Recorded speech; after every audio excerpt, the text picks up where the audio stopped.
ನಮಸ್ತೆ ಚೇಳೂರು ನ್ಯೂಸ್ ಕನ್ನಡಕ್ಕೆ ಸ್ವಾಗತ.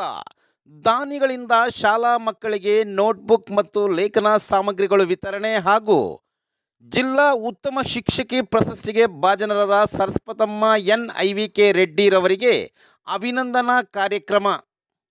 ಚೇಳೂರು ಪಟ್ಟಣದ ಮುಸ್ಲಿಂ ಸಮುದಾಯದ ಹಿರಿಯ ಮುಖಂಡರು ಹಾಗೂ ಯುವಕರು ಚೇಳೂರು ಉರ್ದು ಪ್ರಾಥಮಿಕ ಶಾಲಾ ಮಕ್ಕಳಿಗೆ ಮತ್ತು GMHPS ಶಾಲಾ ಮಕ್ಕಳಿಗೆ ಉಚಿತವಾಗಿ ನೋಟ್ಬುಕ್ ಮತ್ತು ಕಲಿಕಾ ಸಾಮಗ್ರಿಗಳು ವಿತರಣೆ ಮಾಡಿದರಲ್ಲದೆ, ಚೇಳೂರು ತಾಲೂಕು ಪ್ರಸ್ತುತ ಸರ್ಕಾರಿ ಉರ್ದು ಹಿರಿಯ ಪ್ರಾಥಮಿಕ ಶಾಲೆಯಲ್ಲಿ ಶಿಕ್ಷಕಿಯಾಗಿ ಕರ್ತವ್ಯ ನಿರ್ವಹಿಸುತ್ತಿರುವ ಸರಸ್ವತಮ್ಮ NIVK ರೆಡ್ಡಿರವರಿಗೆ ಕರ್ನಾಟಕ ಸರ್ಕಾರ ಜಿಲ್ಲಾ ಉತ್ತಮ ಶಿಕ್ಷಕಿ ಪ್ರಶಸ್ತಿ ನೀಡಿ ಗೌರವಿಸಿದ ಹಿನ್ನೆಲೆಯಲ್ಲಿ ಚೇಳೂರು ಮುಸ್ಲಿಂ ಸಮುದಾಯದ ಹಿರಿಯ ಮುಖಂಡರು ಹಾಗೂ ಯುವಕರ ಬಳಗದ ವತಿಯಿಂದ ಸರಸ್ವತಮ್ಮ NIVK ರೆಡ್ಡಿರವರಿಗೆ ಹೃದಯ ಸ್ಪರ್ಶಿಯಾಗಿ ಸನ್ಮಾನಿಸಿ ಗೌರವಿಸಲಾಯಿತು.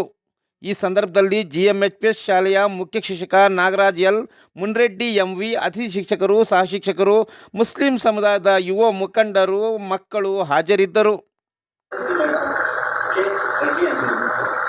ನಮ್ಮ ಶಾಲೆಯ ಚೇಳೂರು ಶಾಲೆಯ ಉರ್ದು ಶಾಲೆಯ ಒಬ್ಬ ಶಿಕ್ಷಕರು. ಅವರು ನಮ್ಮ ಜಿಲ್ಲಾ ಮಟ್ಟದಲ್ಲಿ ಉತ್ತಮ ಶಿಕ್ಷಕರು ತಿಳಿಬಿಟ್ಟು ಹೆಸರು ಗಳಿಸಿದ್ದಾರೆ. ಆ ಹೆಸರು ಗಳಿಸಬೇಕು ಅಂತಂದರೆ ಅಷ್ಟೊಂದು ಸುಲಭ ಆಗಲಿಲ್ಲ. ಮುಚ್ಚುವಂತಹ ಪರಿಸ್ಥಿತಿಯಲ್ಲಿ ಇರುವಂತಹ ಸಂದರ್ಭದಲ್ಲಿ ಉರ್ದು ಶಾಲೆ ಇತ್ತೀಚೆಗೆ ಅವರು ವರ್ಗಾವಣೆಯಲ್ಲಿ ಬಂದು ಇದ್ದಂತಹ ಮಕ್ಕಳಿಗೆ 10 ಜನ ಮಾಡಿ ತಮ್ಮದೇ ಆದಂತಹ ಒಂದು ಸಾಧನೆ ಮಾಡಿದಂಗೆ. ಅಷ್ಟೊಂದು ಸುಲಭ ಅಲ್ಲ. ಒಂದು 10 ಜನ ಒಂದೇ ಸಲ ಅಡ್ಮಿಷನ್ ಆಗಬೇಕಂದ್ರೆ ಅಷ್ಟೊಂದು ಸುಲಭ ಅಲ್ಲ. ಅವರ ಸಾಧನೆ ತುಂಬ ಹೇಳುವಂಥದ್ದು ತುಂಬ. ಅದೇ ರೀತಿ ಅವರು ಸರ್ಕಾರಿ ಹಿರಿಯ ಮಾದರಿ ಶಾಲೆಯಲ್ಲಿ ಇದ್ದು ಕೂಡ ತುಂಬ ಅತ್ಯುತ್ತಮವಾಗಿ ಅವರ ಒಂದು ಕರ್ತವ್ಯವನ್ನು ತುಂಬ ಅಚ್ಚುಕಟ್ಟಾಗಿ ನಿರ್ವಹಿಸಿದರು. ನಾವೆಲ್ಲ ಬಂದಿರೋ ಉದ್ದೇಶ ಇಷ್ಟೇ, ಅವರಿಗೆ ಜಿಲ್ಲಾ ಮಟ್ಟದಲ್ಲಿ ಉತ್ತಮ ಶಿಕ್ಷಕಿ ಪ್ರಶಸ್ತಿ ಬಂದಿದೆ. ಅವರಿಗೆ ನಮ್ಮ ಒಂದು ಎಲ್ಲ ಸಮುದಾಯದ ಮುಖಂಡರುಗಳ ಪರವಾಗಿ ಅವರಿಗೆ ಅಭಿನಂದನೆಗಳನ್ನು ತಿಳಿಸ್ತೀವಿ. ಅದಷ್ಟೇ ಅಲ್ಲದೆ ಅವರಿಗೆ ಇವತ್ತು ನಮ್ಮ ಪರವಾಗಿ ಅಭಿನಂದನಾ ಕಾರ್ಯಕ್ರಮ ಚಿಕ್ಕದಾದರೂ ಕೂಡ ತುಂಬ ಚೆನ್ನಾಗಿ ನಾವು ಅಚ್ಚುಕಟ್ಟಾಗಿ ಮಾಡಿದ್ದೀವಿ. ಅವರಿಗೆ ಅಭಿನಂದನಾ ಕಾರ್ಯಕ್ರಮವನ್ನು ನಾವು ಇವತ್ತು ಸನ್ಮಾನ ಮಾಡುವುದರ ಮುಖಾಂತರ ಅವರಿಗೆ ಅಭಿನಂದನೆಗಳನ್ನು ತಿಳಿಸಲಿಕ್ಕೆ ಇಷ್ಟಪಡ್ತೀನಿ.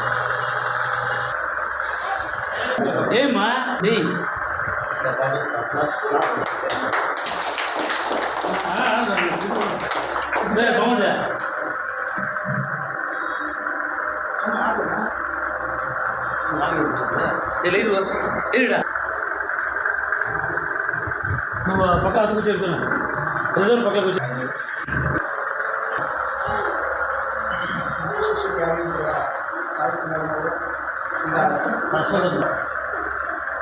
ಚಿಕ್ಕಬಳ್ಳಾಪುರ ಜಿಲ್ಲೆಯ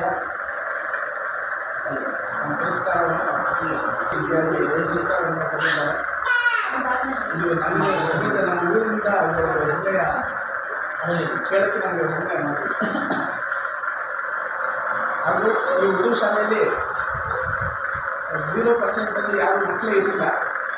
ಈಗ 10 ಜನ ಇದೇ ಸ್ಕೂಲಲ್ಲಿ ಸ್ಕೂಲ್ ಮುಚ್ಚೋ ಪರಿಸ್ಥಿತಿ. ಆದರೆ ಇದೇ ಸ್ಕೂಲಿಗ 10 ಜನ ಸ್ಟ್ರೆಂತ್ ಈ ಸಲ ಸ್ಟಾರ್ಟ್ ಮಾಡಿದ್ದಾರೆ. ಅವ್ರ ಮೇಲೆ ನಮ್ಮ ನಂಬಿಕೆ ಇದೆ. ನೆಕ್ಸ್ಟ್ ಇನ್ನೂ ಇದೇ ಥರನೇ ಮಕ್ಕಳನ್ನು ಇನ್ನೂ ತುಂಬ ಸೇರಿಸಿ ಸ್ಕೂಲನ್ನು ಉನ್ನತ ಮಟ್ಟಕ್ಕೆ ತಗೊಳ್ತಕ್ಕಂಥ ನಮಗೆ ನಂಬಿಕೆಯನ್ನು ನಾವು ಈ ಸನ್ಮಾನ ಇನ್ನೊಂದ್ಸಲ ಮಾಡಬೇಕು. ನಮಗೆ ಜಿಲ್ಲೆ ಮಟ್ಟದಲ್ಲಿ ಮತ್ತು ರಾಜ್ಯ ಮಟ್ಟದಲ್ಲಿ ಸಹ ನಿಮಗೆ ಪುರಸ್ಕಾರ ಬರಬೇಕಂತ ಆ ದೇವರಲ್ಲಿ ಪ್ರಾರ್ಥನೆ ಮಾಡ್ತೀವಿ.